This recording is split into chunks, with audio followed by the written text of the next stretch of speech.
We're working to both create and also, as appropriate, replicate efforts like the U.S.-India Alliance for Women's Economic Empowerment. Google India, committed to mentoring 1 million Indian women entrepreneurs. We're working with other partners to increase that number. We're working to both create and also, as appropriate, replicate efforts like the U.S.-India Alliance for Women's Economic Empowerment. That connects the private sector and civil society to provide Indian women with technical skills and networking opportunities to help them grow their businesses. At the Alliance's launch, Google India, committed to mentoring 1 million Indian women entrepreneurs. We're working with other partners to increase that number. That would have a remarkable impact.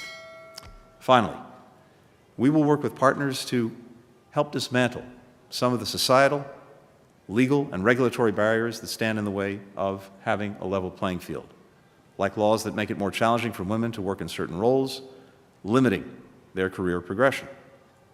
Now, if you look at some of the work and studies that have been done, for example, the World Bank, women have equal legal economic standing with men in 12 countries around the world.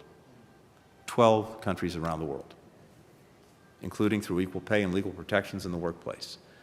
So there's a huge amount of work to be done there, and looking at the glass half full as opposed to half empty, a tremendous amount of opportunity as we grow the number of countries that offer genuinely equal opportunity.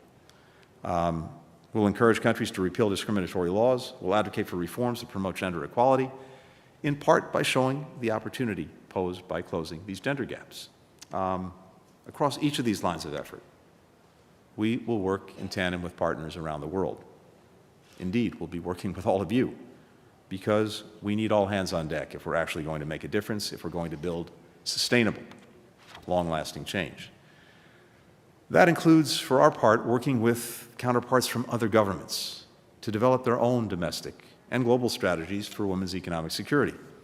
It includes applying the lessons from this work across the United States government as we build out action plans for each agency and each department to advance women's economic security.